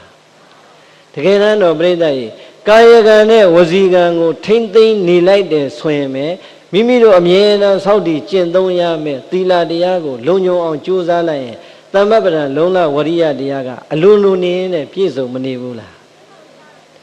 ဟောဒီကာယကံနဲ့လွန်ကျူးတဲ့အပြစ်တွေဟောဒီဝစီကံနဲ့လွန်ကျူးတဲ့အပြစ်တွေကိုမလွန်ကျူးအောင်စောင့်တည်ကျင့်သုံးလိုက်တယ်ရှောင်ကျဉ်လိုက်တယ်ဆိုရင်ပြိဿ၏သီလလို့ခေါ်ပါတယ်အဲ့ဒီသီလလေးကိုဖြူစင်အောင်လုံခြုံအောင်တရားထက်တဲ့တန်တန်နဲ့ကြိုးစားလို့ရှောင်ကျဉ်လိုက်ရင်အေးမဖြစ်သေးတဲ့အကုသိုလ်ကာယကံဝစီကံတွေမဖြစ်အောင်စောင့်ရှောက်ထိန်းသိမ်းရာရောက်တဲ့အတွက်ကြောင့်အဲ့ဒါမှတကယ်ဝရိယဘာဝရိယလဲသမ္မပဒံလုံလဝရိယငါတဏ္ဍာမှာဖြစ်ပြီလားလို့ကိုမေးကြည့်စမ်းဘာပြန်ပြောလဲမဖြစ်သေးပါဘူးမဖြစ်သေးပါဘူးပြောတာတော့ခြေခြေမကြားရအောင်နည်းနည်းပဲကြားရတယ်ပြိဿပြောတော့မပြောရဘူးလားမဖြစ်သေးတဲ့အကုသိုလ်ကာယကံဝစီကံမနောကံတွေငါရဲ့စိတ်ထဲငါရဲ့ရုပ်တရားငါရဲ့နှုတ်စကားမှာမဖြစ်အောင်ငါကြိုးစားရှောင်မယ်ဆိုတဲ့သမ္မပဒံလုံလဝရိယဟာအရေးမကြီးဘူးလားအဲ့ဒါပဲပြိဿအဲ့ဒါကိုမထိမ့်သိမ့်နိုင်လို့လွန်ကျူးနေလိုက်ကြတာဝရိယကင်းတယ်ဆိုတာအဲ့ဒါမျိုးကိုမထိမ့်သိမ့်တာဝရိယကင်းတယ်ပြောတာခုနကပြောတဲ့ပညာရေးစီးပွားရေးလူမှုရေးတွေမှာမထိမ့်သိမ့်နိုင်တာကတကယ်သမ္မပဒံလုံလဝရိယမဟုတ်သေးဘူးအဲ့ဒီဆင်းရဲကဒီဘဝလေးပဲဆင်းရဲတာဒီဆင်းရဲကြီးကပြိဿကြီးတန်ត្រာတစ်လျှောက်လုံးဆင်းရဲကြီးကိုရမဲ့မိုက်မဲမှုကြီးဟုတ်လားဒီတော့ပြိဿကြီးတမ္ပတ္တဝိရတိသမာဒါနဝိရတိသမုတ်စေဒဝိရတိဆိုတဲ့နေရာမှာရှောင်ကျင်ကြောင်းဝိရတိထဲမှာပြိဿကြီးတမ္ပတ္တဝိရတိဆိုတာအဲ့ဒါဝရိယကိုတိုက်တွန်းလိုက်တဲ့ကောင်းမှုတစ်ခုပဲတမ္ပတ္တဆိုတာကပြိဿကြီးကြိုတင်ပြီးတော့ခံယူထားတဲ့ကျင့်သုံးထားတဲ့သီလမျိုးမဟုတ်ဘူးဘာမှစောင့်တည်ထားတာလည်းမရှိဘူးဘုရားဓမ္မသီလယူထားတာလည်းမရှိဘူးဘုန်းကြီးတစ်ပါးဓမ္မသီလယူထားတာလည်းမရှိဘူးသို့တော့ပေါ်လာတဲ့အကုသိုလ်အကြောင်းအရာနဲ့ထိတ်တိုက်တွေ့တဲ့အချိန်ကျရင်ဟာငါသည်ဘုရားတရားသံဃာယနာမြတ်သုံးပါးရဲ့အဆုံးအမကိုခံယူနေတဲ့ဗုဒ္ဓဘာသာဝင်သူတော်စင်ဖြစ်တယ်ငါတို့ရဲ့ဘုရားရှင်ကိုယ်တော်မြတ်ကဟောဒီအကုသိုလ်ကာယကံဝစီကံမနောကံအလုပ်တွေကိုကြိုက်တော်မမူဘူးမကြိုက်တဲ့အတွက်ကြောင့်သီလထဲမှာလည်းထဲခဲ့တယ်ဒုစရိုက်သူစရိုက်မှာလည်းထဲခဲ့တဲ့အတွက်ကြောင့်ငါရအောင်ရှောင်ကျင်မယ်လို့သီလခံယူထားပြီးတော့ဥပုသ်ဆောင်ပြီးတော့ရှောင်ကျင်တာမျိုးတော့မဟုတ်ဘူးတဲ့ဖြစ်ပေါ်လာတဲ့တွေ့ကြုံလာတဲ့အကုသိုလ်ကာယကံဝစီကံမနောကံကိုဟာငါလွန်ကျူးလို့မဖြစ်ဘူးငါတို့ရဲ့မြင့်မြတ်တဲ့ဗုဒ္ဓဘာသာမှာအဲ့ဒါမျိုးတွေလက်မခံဘူးမကျင့်သုံးဘူးဆိုတဲ့အတိလေးနဲ့ရှောင်ကျင်လိုက်ရင်ပြိဿအဲ့ဒါတမ္ပတ္တဝိရတိလို့ခေါ်တယ်ဟုတ်လားအဲ့ဒီအတိလေးတွေတတိလေးတွေကတို့ဗုဒ္ဓဘာသာတွေမှာကင်းနေလားကိန်းနေလားတော်တော်များများကင်းနေတယ်ဟုတ်လားဦးဇင်းတို့အထတာလေးနေအထကရာဘွဲ့မှာတခုတွေးခဲ့တယ်ဒီကနေ့ဦးဇင်းတို့စက္ကနညီနောင်ဆိုတဲ့ဝတ္ထုတိုလေးပါဟုတ်လားစက္ကနညီနောင်ဆိုတာပြိဿညီကို2ယောက်ရှိတယ်ညီကို2ယောက်မှာဘသူအပူပါလာလဲဆိုရင်အမေမိခင်အိုကြီး1ယောက်နဲ့ရှိတယ် အမေကြီးကလူနာယောဂကြီးလာတဲ့အခါကျတော့လူအိုယောဂနဲ့အဲ့ရတဲ့လဲပြီဆိုတော့ဆေးဆရာကပြောတယ်အေးမင်းတို့အမေရဲ့အသက်ရှင်ခွင့်ရဖို့ဆိုတာကတော့ယုံသားလက်လက်ဆက်ဆက်ကိုကြွေးမှမင်းတို့အမေအသက်ရှင်ခွင့်ရလိမ့်မယ်ဒီတော့ငါလိုချင်တာကတော့ယုံသားရမှမင်းတို့အမေကိုဆေးကုလို့ရမယ်ပြိဿကြီးဘာရမှလဲယုံသားရမှဆေးကုလို့ရမယ်ဆိုတော့ပြိဿကြီးတမအေတွေကမွေးထားတဲ့စက္ကနညီနောင်အကိုကြီးကကိုကျင့်သီလနဲ့အခုပြောတဲ့သမ္မပဒံလုံလဝရိယခင်းနေတယ်ညီငယ်ဖြစ်တဲ့ပုဂ္ဂိုလ်ကြတော့ကိုကျင့်သီလလည်းဖြူစင်တဲ့သမ္မပဒံလုံလဝရိယကလည်းရှိသွားတဲ့အခါအကိုကြီးကနေခိုင်းလိုက်တဲ့ဟိကောင်သွားမင်းတောထဲမှာယုံသွားရှာယုံသားရမှတို့အမိအသက်ကချမ်းသာရမှဆိုတော့ငါအမိနာမှာပြုစုနေမယ်မင်းယုံသားတွေ့အောင်သွားရှာလာခဲ့ဆိုတော့အမေဆိုတဲ့ဇောစိတ်ကတစ်မျိုးအကိုရဲ့ခိုင်းစေချက်တစ်မျိုးနဲ့ညီငယ်ဖြစ်တဲ့စက္ကနညီနောင်အငယ်ကောင်းဟာတခါတည်းတိုးရဲသွားပြီးတော့ယုံသားရှာမယ်ဆိုထွက်လာတာတိုက်ဆိုင်လည်းပဲပြိဿကြီးယုံတွေကလည်းပြေးပြီးတော့ပြိဿကြီးဆူးချုံကြားမှာယုံတော်ကောင်ကညှိပြီးနေတဲ့အခါယုံမထွက်နိုင်တော့ဘူးဟာဟန်ကြလိုက်တာငါအမေကလည်းယုံသားစာမသာလည်းအသက်ရှင်ခွင့်ရမယ်ယုံတကောင်ကလည်းဟောဒီမှာသူဟာသူလာပြီးတော့ညှိလို့မထွက်နိုင်မယုံနိုင်ပြီးတော့လွယ်ကူပဲအဲ့ဒီယုံလေးကိုဖမ်းလိုက်တဲ့အခါပြိဿကြီးယုံဆိုတဲ့တရားဝါကတခြားတိရစ္ဆာန်တဲ့တောင်ပုံပြီးတော့ကြောက်တတ်တဲ့အခါသူဆုပ်ကင်လိုက်တဲ့အချိန်မှာပဲမျက်လုံးလေးကလေးနဲ့သူ့ကိုကြည့်နေတဲ့အခါမှာကဲပြိဿအဲ့ဒီစက္ကနညီအငယ်ဟာသီလလည်းစောင့်တည်ထားတာမဟုတ်ဘူးယန္တပါစီမှလည်းမစောင့်တည်ဘူးဖရာဓမ္မလည်းမစောင့်တည်ဘူးသူလာတဲ့ရည်ရွယ်ချက်ကိုကသူ့အမေအတွက်ဘာလာလောက်တာလဲယုံသားလာရှာတာဒီတော့ယုံငယ်လေးမျက်စိကလေးနဲ့သူ့ကိုကြည့်နေတာကြည့်ပြီးတော့ဩကြည်စမ်းသူလည်းပဲသူ့အသက်ကိုသိရမှာကြောက်မှာပဲသူ့အသက်တတ်တော့မယ်ဆိုတာဒီလိုငါလက်ထဲမှာသူ့ခမရတခါတဲ့မျက်လုံးလေးကလေးနဲ့နေနေရတာဆိုတဲ့အတွေးစိတ်အမှန်လေးဝင်လာတဲ့အခါကြည်စမ်းငါမှားတော့မလို့ငါအမေအသက်ရှင်ခွင့်ရဖို့ရအတွက်သူတစ်ပါးရဲ့အသက်ကိုငါသက်ပြီးတော့မှငါအမေရဲ့အသက်ချမ်းသာရမှုကိုငါရှာမယ်ဆိုရင်ငါရဲ့ကာယကံတွေကအလွတ်ကိုယုံနေပြီပြိဿကြီးတွေ့ကြုံလာတဲ့အကုသိုလ်နော်ထိတ်တိုက်တွေ့ကြုံနေပေမဲ့တတိတရားလေးလက်ကင်ထားလိုက်တဲ့အခါဝိတတိဆိုတဲ့အကုသိုလ်ကနေရှောင်ကျဉ်နိုင်တဲ့စိတ်ဓာတ်ကလေးပေါ်မလာဘူးလား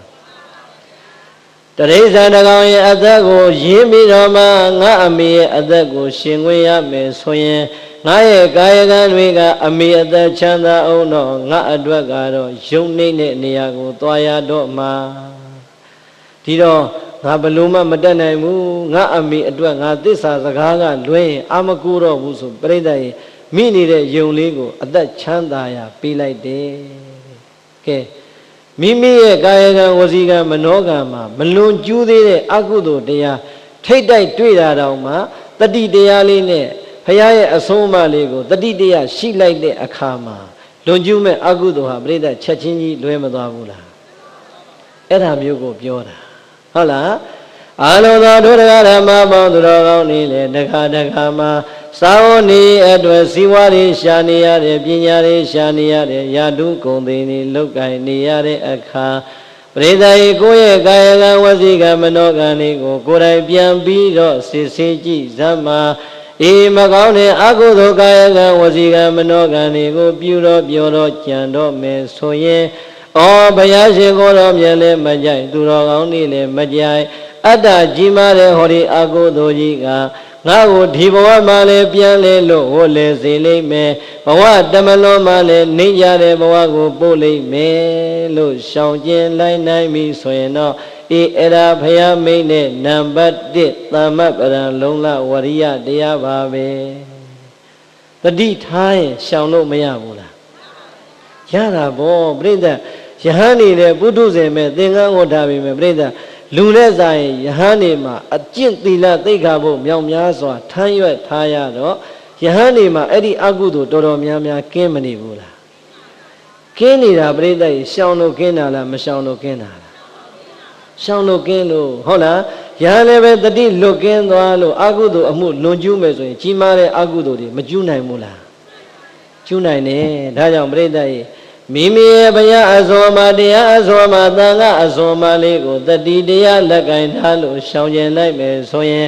မိမိရဲ့ကာယကံဝစီကံမနောကံမှာမဖြစ်သေးတဲ့အကုသိုလ်တွေမဖြစ်အောင်ထိမ့်သိမ့်လို့ရနိုင်ပါတယ်မရနိုင်ဘူးလားရနိုင်တယ်ဘာဖြစ်လို့ဦးဇင်းဒီလောက်လက်တွေ့ကြပြောပြီးခေါ်နေရတာလဲဆိုပြိဿဒီလိုအကုသိုလ်လေးတွေဟာရှောင်ကျဉ်ရနိုင်ပါရဲ့ကဲနဲ့မရှောင်ကျဉ်ကြလို့တော်များများလွန်နေလို့ဦးဇင်းတို့ဟောပေးတာပါဟုတ်လားဒီတော့ခုနကဇက်အကြောင်းလေးပြန်ပြောရင်ညီငယ်ဖြစ်တဲ့ပုဂ္ဂိုလ်ကအိမ်ပြန်သွားတဲ့အခါအကိုကြီးကမေးတယ်ဟာမင်းယုံသားမပါခဲ့ဘူးလားဟာအကိုရယုံတကောင်တော့ရတယ်ဒါပေမဲ့အရှင်ကြီးဖြစ်နေတယ်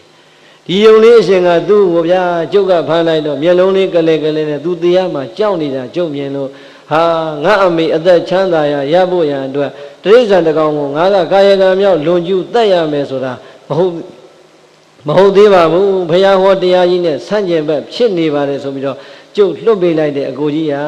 ဆိုတော့ဟိုကပရိသတ်ရဲ့တမ္ပပဒံလုံးလာဝရိယလည်းမရှိသီလသမာဓိလည်းမရှိတဲ့ပုဂ္ဂိုလ်ဆိုတော့ဆူလိုက်တာညီငယ်ကိုမင်းကိုအမေအတွက်ယုံကအရေးကြီးသလားမင်းယုံကိုမတတ်ဘဲနဲ့အမေသေးဖို့မင်းပြန်လာတာလားပေါ့ဆူလိုက်တဲ့အခါမှာဟာနေပါအောင်အကိုရဲ့ကျုပ်သစ္စာစကားလေးဆိုပါအောင်မယ်ဆိုပြီးတော့အမေဘေးနားမှာထိုင်အကျွန်ုပ်သည်ယနေ့ယုံတကောင်ကိုလက်ထဲမှာပိုင်မိရပင်ရညာတော်လဲယုံတကောင်ပေါ်မှာသက်လို့တဲ့အကုသိုလ်ကာယကံကိုမလွန်ကျူးလို့တဲ့အတွက်ကြောင့်၎င်းအမေရဲ့အသက်ချမ်းသာမှုမှာဟောဒီယုံသားကိုစားမှအသက်ရှင်ခွင့်ရမယ်ဆိုရင်ငါသည်ယုံကိုတော့ဘယ်တော့မှအသက်ပြီးတော့ငရဲမယူနိုင်မှုဆိုတဲ့စိတ်ဓာတ်ကြောင့်၎င်း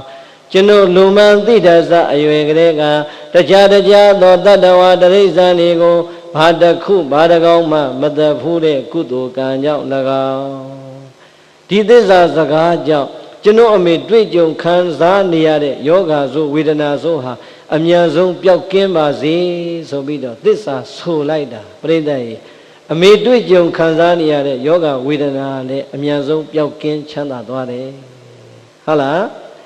ရှောင်ကျဉ်လိုက်တဲ့အကုသိုလ်ကိုပြိဿရဲ့သစ္စာပြန်ဆိုလိုက်တော့အဲ့ဒီသစ္စာဟာယုံသားတဲ့စွမ်းအားထပ်မသွားဘူးလားအဲ့ဒါပဲပြိဿတခါမှာတိတိရင်နဲ့လွန်ကျူးနေတဲ့အကုသိုလ်တွေမြောင်များစွာရှိတယ်ဖယားမကြိုက်တာလည်းသိတယ်သီလပျက်စီးတာလည်းသိတယ်သိပင်သိညာတော့လည်းပဲမိုက်ကန်းနဲ့ဆက်ပြီးတော့လွန်ကျူးနေတတ်ပါတယ်ဒါကြောင့်ဒီကနေ့ကစပြီးတော့တကယ်တမ္ပပဒံလုံးလာဝရိယတရားနဲ့အသက်ရှင်နေတာမှန်ကြရင်တော့မိမိရဲ့ကာယကံဝစီကံမနောကံမှာမဖြစ်ပေါ်သေးတဲ့အကုသိုလ်တရားတွေကိုကာယကံမှာလည်းမဖြစ်အောင်ဝစီကံမှာလည်းမဖြစ်အောင်မနောကံမှာလည်းမဖြစ်အောင်ရှောင်ကျဉ်လိုက်နိုင်ရမယ်ဆိုရင်ဘုရားရှင်ကိုယ်တော်မြတ်မိန့်တော်မူတဲ့တခဏလေးအသက်ရှင်တာကမြတ်တယ်ဆိုတဲ့ဝရိယတရားတွေကနံပါတ်1ကိုပိုင်သွားပါပြီအရေးမကြီးဘူးလားဒါကနံပါတ်1နံပါတ်2ဝရိယကြတော့ပြိဿရဲ့ပုထုဇဉ်သဘာဝအရာဖြစ်ပေါ်ပြီးတဲ့လွန်ကျူးပြီးတဲ့အကုသိုလ်ကံတရားတွေဆိုတာကိုယ်ပဲဖြစ်ဖြစ်သူပဲဖြစ်ဖြစ်အနည်းနဲ့အများပြိဿမရှိဘူးလားရှိလားမရှိဘူးလားကိုယ်တဏ္ဍာကိုယ်အကြောင်းကိုပြန်တွေးကြည့်ပေါ့မိမိရဲ့ကာယကံဝစီကံမနောကံတွေမှာမသိရလွန်ကျူးမိခဲ့တဲ့အကုသိုလ်တွေလည်းရှိတယ်သိသိချင်းနဲ့လွန်ကျူးမိခဲ့တဲ့အကုသိုလ်တွေလည်းရှိတယ်လွန်ကျူးပြီးသွားတဲ့အတွက်ကြောင့်ငါအတွက်မထူတော့ဘူးတဲ့ဆက်ပြီးတော့သာမိုက်ယုံရှိတော့တာဘဲလို့များလွတ်ထားနိုင်ရင်ပြိဿရေကြောက်เสียမကောင်းဘူးလားအေးဒါကြောင့်နောက်တစ်ခုသတိပေးခြင်းတာကပုထုဇဉ်ဆိုတာမမှားတဲ့ပုထုဇဉ်ရှိသလားမရှိဘူးပြိဿရေလူမိုက်ကြီးဓမြကြီးဘဝကနေယဟန်ပြုတောထွက်တရားရှာလို့ယဟန္တာကြီးဖြစ်သွားတာရောမရှိဘူးလားရှိတယ်အဲ့ဒါဘာလဲဆိုရင်ကိုယ်ပဲဖြစ်ဖြစ်သူပဲဖြစ်ဖြစ်လွန်ကျူးမိလက်စအကုသိုလ်တရားကိုအတိနဲ့တတိနဲ့ပေါ်လာရင်ဟာကြည်စမ်းငါသည်အဲ့ဒီတော့ငါတိတိကြီးနဲ့လေအကုသိုလ်ကာယကံဝစီကံမနောကံတွေကိုလွန်ကျူးမိခဲ့တယ်မသိပဲနဲ့လေအကုသိုလ်မဖြစ်နိုင်ဘူးထင်ပြီးတော့ငါလွန်ကျူးမိခဲ့တယ်တဲ့ လွန်ကျူးပြီးသာအကုသိုလ်တွေကတော့ငါအတွက်ပြန်ပြင်လို့မရနိုင်တော့ဘူးပြန်ပြင်လို့မရနိုင်တဲ့အကုသိုလ်တွေရှိပဲရှိ냐တော့လေဒီကနေ့ဒီအချိန်ကစပြီးတော့ငါရဲ့ကာယကံဝစီကံမနောကံမှာအဲ့ဒီအကုသိုလ်မျိုးတွေနောက်ထပ်ဘယ်တော့မှမပြူတော့ဘူးဘယ်တော့မှမပြောတော့ဘူးဘယ်တော့မှမကြံတော့ဘူးရဲ့လို့ရဲရင်ပြက်ပြက်သားသားနဲ့တတိကောင်းကောင်းနဲ့ရှောင်ကျင်လိုက်မယ်ဆိုရင်ပြိဿကြီးအရှင်းဆုံးပြောရင်တချမ်းတော့သိကြမသွားဘူးလားဖြစ်ပြီးသားအကုသိုလ်တရားကိုနောက်ထပ်အသစ်ထပ်မဖြစ်အောင်နဲ့ထိမ့်သိမ့်နိုင်တယ်ဆိုရင်လည်းအဲ့ဒါဒုတိယသမ္မပဒံလုံလဝရိယတရားအခုကိုယ်ပဲဖြစ်ဖြစ်သူပဲဖြစ်ဖြစ်လွန်ကျူးဘူးတဲ့အကုသိုလ်ဆိုတာမရှိဘူးလားရှိပါတယ်ဟုတ်လားလူသားမှရှိမှာပဲပြိဿငယ်စဉ်တောင်ကြီးကလေးဘဝမသိတဲ့အရွယ်တုန်းကလွန်ကျူးတာလည်းဖြစ်ရင်ဖြစ်မယ်အသက်ကြီးပေမဲ့အသိဉာဏ်ရှိပေမဲ့ပြိဿရေမအောင်နိုင်မစီးနိုင်မစောင့်နိုင်မစီးနိုင်လို့လွန်ကျူးမိတာလည်းရှိရင်ရှိမယ်ဘာကြောင့်မဲလွန်ကျူးမိကြပါစေမိမိရဲ့ကာယကံဝစီကံမနောကံတွေကိုနောက်ထပ်တော့အဲ့ဒီအမအပေါ်မှာနောက်အမတစ်ခုပဲတော့မှမပေါင်းမိပါစေနဲ့တဲ့အမှန်လမ်းကြောင်းကနေအမှန်လမ်းကြောင်းပေါ်ပြန်ပြီးတော့ရှောက်နိုင်ရင်အဲ့ဒါဝရိယတရားပါပဲတော်တော်များများကပြိဿရေမြန်မာလူမျိုးမှာစကားတခွန်းရှိတယ်ခုမှတော့ပေါက်တဲ့နှစ်ဖူးမထူးတော့ပါဘူးကွာဆိုတာပြောလားမပြောဘူးလားပေါက်တာဘယ်နေရာမှာပေါက်တာပေါက်တယ်နှစ်ဖူးမထူးတော့ပါဘူးလို့ပြောတဲ့ပုဂ္ဂိုလ်တွေကလည်းပြောက်သလိုပြောကြသလိုတောက်တဲ့ပါဇက်မထူးဘူးဆိုပြီးတော့ဆက်တောက်နေမယ်ဆိုရင်ရောဆုံးမမလားပြိဿ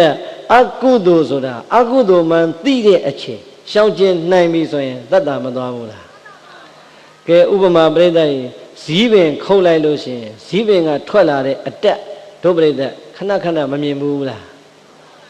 ဇီးတက်တမိသားစုလုံးစားလို့မကုန်နဲ့ဇီးပင်များခုတ်လိုက်ရင်ပြိဿရေတပင်ခုတ်လိုက်တာအတက်က၄တက်လောက်တစ်ခါတည်းတန်တန်မှန်မှန်ကြီးထွက်လာတဲ့အခါတဆွေလုံးတစ်မျိုးလုံးတော့စားလို့ကုန်ရဲ့လား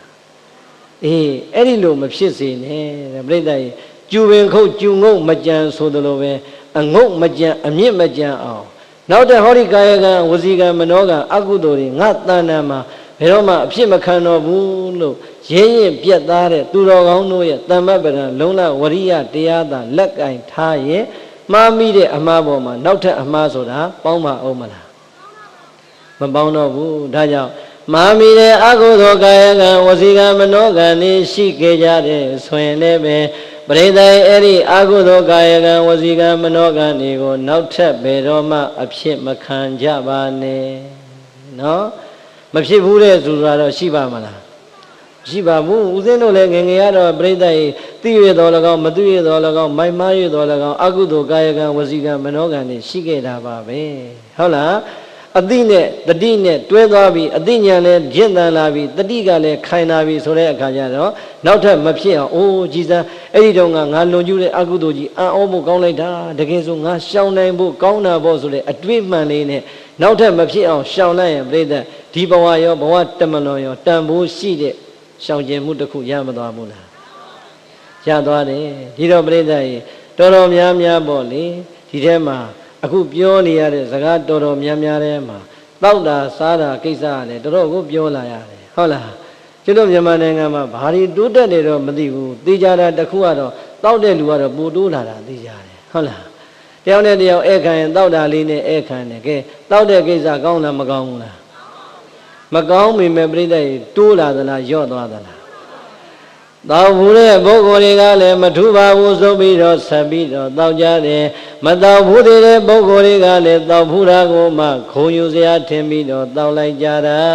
တဲ့တောက်တဲ့ပုဂ္ဂိုလ်တွေကလည်းတောက်တယ်မပေါက်တဲ့ပုဂ္ဂိုလ်တွေကလည်းမထူဘူးဆိုပြီးတော့ဆက်ထိုးလိုက်တာအပေါင်းဆိုင်ကြီးအတော်ချမ်းသာကုန်ပြီဒကမာကြီးတွေကဒကာကြီးတွေအကြောင်းပြောရင်သိသဘောကြတာဒကာကြီးတွေကတောက်တဲ့ဘက်မှာဝါဒနာပါတယ်လို့တချို့ဒကမာကြီးတော်တော်များများရောပေါက်တဲ့မပေါက်တဲ့ဘက်မှာဝါဒနာမပါဘူးလားဟောဒကာကြီးကပါပါတယ်ဖျားတယ်သိကျင်တဲ့မတူပြောကျင်နေတာဟမ်ကဲပရိသတ်ကြီးတချို့လည်းအဲ့ဒီလိုပဲနှလုံးသုံးလုံးထိုးတာအခုခစ်တောင်စားတာဒီဘောလုံးမှာပါလာပြီကဲကျွန်တော်မြန်မာနိုင်ငံကြီးကိုနှိပ်စက်နေတဲ့အဲ့ဒီတစ်လုံးနှလုံးသုံးလုံးဟာ တကယ်ကြီးမားတဲ့ရန်သူကြီးဖြစ်မနေဘူးလားတော်တော်များများဟာပြိတ္တကြီးကိုကျင်တရားတွေပျက်စီးသွားလိုက်တာဆင်းရဲတဲ့နေရာတွေရောက်ရင်ပုံပြီးတော့သိတာသေးတယ်ဟုတ်လားအဲ့ဒါတော်တော်များများပြောတယ်မလုံကြပါနဲ့ကုံမိသားကတော့အကုသိုလ်ဝင်တယ်လို့သဘောထားပြီးတော့တော်လိုက်တော့နောက်ထပ်မမိုက်ပါနဲ့ဆိုဘာပြောလဲဖုံဖုံနဲ့လှီမျောလှီနဲ့လိုက်ငွေမျောငွေနဲ့လိုက်ရမှာဆိုတော့လိုက်ရမှာပဲတဲ့ဟုတ်လားလိုက်ရင်နဲ့ပြိတ္တလိုက်သွားလိုက်တာဟိုမင်္ဂလာဥတော်ကဂျိတမိန်နဲ့မကြံတော့ဟုတ်လားသွားနေကြစတိကြိုင်လည်းပဲကော်ကြိုင်ဖြစ်ကုန်ပြီဘာမှမကြံတော့ဟုတ်လားအဲ့တော့လိုက်တိုင်သေးလားတော့လိုက်စရာမရှိတော့ဖုံးလိုက်မောပြီးတော့နှလုံးကြောင့်သေရတဲ့အသေးဆိုးတွေဒုပရိသကြားဘူးလားမကြားဘူးလားကြားဘူးတယ်ကိုတတ်သေးသွားတဲ့အထိခံရတဲ့အကုသိုလ်ဘလောက်ကြီးမားလဲတကယ်တမ်းကျတော့ပရိသအချိန်မီမားတယ်လို့သိရင်မားနေတယ်လို့ပြောတဲ့ပုဂ္ဂိုလ်တွေကပြောတဲ့စကားကိုလက်ခံရင်အဲ့ဒီအကုသိုလ်ဟာနောက်ထပ်ဝင်မအောင်မလားအေးဒါကြောင့်ပရိသရေတကယ်တမ်းကြတော့ကျွတ်တို့မြန်မာလူမျိုးတွေကဗုဒ္ဓအဆုံးအမနဲ့နေပင်နေညတော်လဲဗုဒ္ဓအဆုံးအမတရားတွေကောင်းမင်ကောင်းကြတော်လဲလက်တွေလိုက်နာကျင့်သုံးတဲ့အခါကျတော့ကံနဲ့ကံရဲ့အကျိုးကိုယုံကြည်တယ်ဆိုတဲ့အယုံကြည်ချက်ကြတော့ပျောက်လို့နေတတ်ပါတယ်ပျောက်မနေဘူးလားဒါကြောင့်ကိုယ်ကံကိုပြန်စမ်းသပ်ကြည့်အောင်ပေါ့ဟုတ်လားကိုယ်ကံကိုပြန်စမ်းသပ်ကြည့်ကြရပြိဿကိုလူဖြစ်ရတဲ့ဘဝလက်ရှိအခြေအနေကိုစဉ်းစားလူဖြစ်တိုင်းအတူတူတော့မှကံကောင်းတဲ့မပြောတော့ပါဘူးကံကောင်းတယ်လို့ထင်လားမထင်ဘူးလားထင်တယ်ဆိုရင်ဆက်လို့ပေါ့ဟုတ်လားအဲ့တော့ပြိဿစဉ်းစားပေါ့ဟုတ်လားတကယ်တမ်းကျတော့ကိုယ်ကံကိုမစမ်းစစ်ပဲနဲ့ကံနဲ့ကံရဲ့အကျိုးယုံကြည်တဲ့ဗုဒ္ဓဘာသာဖြစ်ပါလျက်ခင်နဲ့ဒီလောက်မိုက်လုံးကြီးဆက်ပြီးတော့လှုပ်သွားရင်မှားမိတဲ့အကုသိုလ်ပေါ်မှာနောက်ထပ်အမှားတွေပေါင်းနေတာ ਨੇ မတူဘူးလားတူတယ်ဒါကြောင့်အနုပန္နနာပပကနာအနုပါဒာယဝါယမောဥပ္ပန္နနာပပကနာအနုပါဒာယဝါယမောဖြစ်ပြီးတဲ့အကုသိုလ်တရားတွေကိုလည်းမဖြစ်အောင်နောက်ထပ်ပေါ်မလာအောင်စောင့်ရှောက်ထိန်းသိမ်းနိုင်ခြင်းမဖြစ်သေးတဲ့အကုသိုလ်တရားတွေကိုလည်းလုံးဝမဖြစ်နိုင်အောင်စောင့်ရှောက်ထိန်းသိမ်းနိုင်ခြင်းသည်တကယ်ကြီးကျယ်မြင့်မြတ်တဲ့သမ္မပဒံလုံလဝရိယတရားပါမင်းနဲ့တွေ့ငါလည်းနေရထိုင်ခက်တယ်မင်းကဓာတ်ပုံရိုင်းငါလည်းနေထိုင်ဘဝင်မြင့်တာငါတော်တော်ချောနေပြီလားမသိဘူးလားမောင်မင်းသားဟာလားဒီတော့အဇာတသက်မင်းဆိုရင်ဒုပရိသတ်သိလားမသိဘူးလားဘယ်ရလဲမြန်မာနိုင်ငံသားလားပြောမရဘူးဖြစ်ရင်ဆွေမျိုးရှိရင်ရှိနေပါလားကဲအဇာတသက်မင်းလွန်ကျူးတဲ့အကုသိုလ်ကြီးကတို့ဗုဒ္ဓဘာသာတိုင်းသိမနေဘူးလားဘာအကုသိုလ်လဲအဖေရင်ကိုတတ်ခဲ့တဲ့သောတာပန်ဖြစ်တဲ့အဖေကြီးသူတော်ကောင်းကြီးကိုတတ်ခဲ့တဲ့ဒီလောက်ကြီးမားတဲ့အကုသိုလ်ကံတရားကြီးကိုလွန်ကျူးမိတဲ့အဇာတသက်မင်းနဲ့အဖေသေးတဲ့နေ့သားလေးမွေးတဲ့နေ့မှာပဲနောင်တကြီးစွာမရလိုက်ဘူးလားစဉ်းစားကြည့်ငါအတွက်အဖေတော်တက်ပြီးမှတော့ဟေ့ကျန်တာခ ्यू ဆိုင်ကြမလို့မိုက်ချင်မိုက်တော့ငရဲရလွင်ငါအတွက်ဘာမှမရှိတော့ဘူးဆိုအဇာတသက်ထင်းသလိုရမ်းပြီးထင်းသလိုနေသွားရင်ရောတကယ်တာပြိဿတရားတရားနေတဲ့ယုံကြည်မှုနေတဲ့ဗုဒ္ဓဘာသာတယောက်ဆိုရင်မသွားနိုင်ဘူးလားဒါပေမဲ့အဇာတသက်တော့ဘလောက်အံ့ဩဖို့ကောင်းတယ်ပြိဿဒီဝဒဆရာနဲ့ပေါင်းပြီးမာခဲ့တဲ့အတွက်ကြောင့်အဖေကိုတတ်တဲ့အထိအကုသိုလ်ကာယကံကြီးလွန်ကျူးခဲ့သောညာလည်းပဲမိမိရဲ့တတိတံဝေကဉာဏ်နေရလာတဲ့အချိန်ကြတော့အဖေအပေါ်မှာလွန်ကျူးမိတဲ့အကုသိုလ်ကံကြီးကိုတစ်ဖက်မှာထားမြတ်စွာဘုရားရဲ့သာသနာမှာကြီးကျယ်မြင့်မြတ်တဲ့တရားတရားထက်သန်တဲ့ပုဂ္ဂိုလ်ကြီးတယောက်အဖြစ်နဲ့ထောက်ပံ့လိုက်တာအဖေသက်ပြီးမှအဇာတသက်လှုပ်လိုက်တဲ့အလုပ်တွေဟာပြိဿမကောင်းတာဟာမပါသလောက်ကိုအကောင်းနေကြီးပဲဟုတ်လားကဲအဇာတသက်ကိုကြည့်လိုက်တာနဲ့ပြိဿရေအဇာတသက်အဖေသက်လို့လူမိုက်ကြီးလို့ပြောလို့ရပဲရညာတော်လဲပဲအဖေသက်မိတဲ့အကုသိုလ်ကံကြီးလွန်ကျူးပြီးတဲ့နောက်ပိုင်းမှာမိုက်ဆက်ကိုရက်ပြီးတော့ကောင်းဆက်ကိုသွင်းလိုက်တာရှင်တော်မြတ်ဘုရားကိုယ်တိုင်ကဟေးပုထုဇဉ်တွေရဲ့တရားတရားမှာတော့ဟောဒီအဇာတသက်မင်းဟာအထက်တန်ဆုံးအသာဆုံးဆိုပြီးတော့ပုထုဇဉ်တွေထဲမှာတရားတရားအထက်တန်ဆုံးဣတရယာတုရမသွားဘူးလားအဲ့ဒါပဲဟုတ်လားပြိဿရေမိမိအကုသိုလ်ကာယကံဝစီကံမနောကံတွေလွန်ကျူးတဲ့ချိန်တုန်းကအသိဉာဏ်ကလည်းနုနယ်တဲ့ဒေဝဒတ်ဆရာမိုက်နဲ့လည်းပေါင်းမိတဲ့အခါကျတော့ အဖေကိုယ်တော်တတ်မိတဲ့အကုသိုလ်ကာယကံဝစီကံမနောကံတွေလွန်ကျူးခဲ့ပေမဲ့နောင်တရတဲ့အချိန်မာနေစွာလို့သိရတဲ့အချိန်မှာရှောင်ရှားနိုင်ခဲ့တဲ့အဇာတသက်ရဲ့အကုသိုလ်ပေါ်မှာအကုသိုလ်ဆင်မသွားတာလေးကြည်လိုက်မယ်ဆိုရင်တို့ပရိသတ်ထဲမှာအကုသိုလ်လွန်ကျူးအောင်တော့အဇာတသက်လောက်ကြီးမားတဲ့အကုသိုလ်တော့ဘယ်သူမှမရှိပါဘူးဟုတ်လားဒါကြောင့်အကုသိုလ်ပေါ်မှာအကုသိုလ်ဆင်မလားအကုသိုလ်တွေကိုနောက်ထပ်မဖြစ်အောင်ရပ်ပြစ်မလားမရိသာဓုခေါ်ပါတယ်ဗျာရှင်တော်မြတ်ဘုရားမိန့်ကြတော်မူလိုက်တဲ့စကားဝရိယတရားထထသန်သန်ပြင်းပြင်းထန်ထန်လေးနဲ့တဏိတရဲ့တဏ္ဍနဲ့တဏှာဤလေးအသက်ရှင်ရပါစေအဲ့ဒီအသက်ရှင်ခြင်းကမှတကယ်မြတ်တဲ့အသက်ရှင်ခြင်းဆိုတာဘာကိုရည်ရွယ်တာလဲဆိုရင်ရှင်းသွားပါပြီမဖြစ်သေးတဲ့အကုသိုလ်ကာယကံဝစီကံမနောကံဤကိုယ်တဏ္ဍမှာလုံးဝမဖြစ်ရအောင်မသိမိုက်မှလို့ဖြစ်ခဲ့ပြီးတဲ့အကုသိုလ်ကာယကံဝစီကံမနောကံနေလေဒီမှာမိုက်ဇက်တုံးပြီးတော့နောက်ထပ်အသစ်ပြန်မပေါ်အောင်နဲ့စောင့်ရှောက်ထိန်သိမ်းလိုက်မယ်ဆိုရင်အဲ့ဒါအကုသိုလ်ကံနဲ့ပတ်သက်လာတဲ့ဝရိယနှမျိုးကိုပိုင်သွားတာပါပဲတန်ဖိုးရှိလားမရှိဘူးလားလက်တွေ့ကျင့်သုံးကြည့်ပါဟုတ်လားဒါဆိုရင်နံပါတ်3ကြတော့ပြိဿရေအနုပါဒနာကုသလနာဥပ္ပါဒာယဝါယာမောမိမိရဲ့ကာယကံဝစီကံမနောကံတွေမှာမဖြစ်ပေါ်လာသေးတဲ့ကုသိုလ်တရားတွေ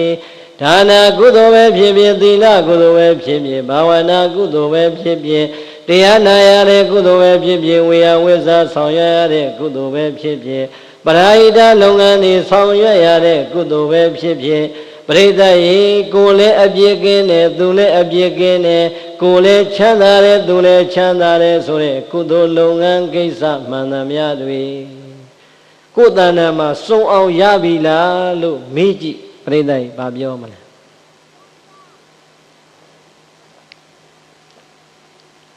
ဟောတိတ်စီလို့ပြောရင်တော့အတန်ထွက်ရင်ထွက်အောင်ပါကိုယ်တဏ္ဍာမှာဒါနကောင်းမှုတွေစုံသွားပြီလား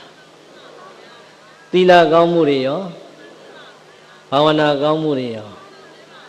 တရားနာတဲ့ကောင်းမှုတွေရောကြိုးစားရင်လည်းပဲအသက်တွေ80ကျော်ပြီးတော့ဟုတ်လား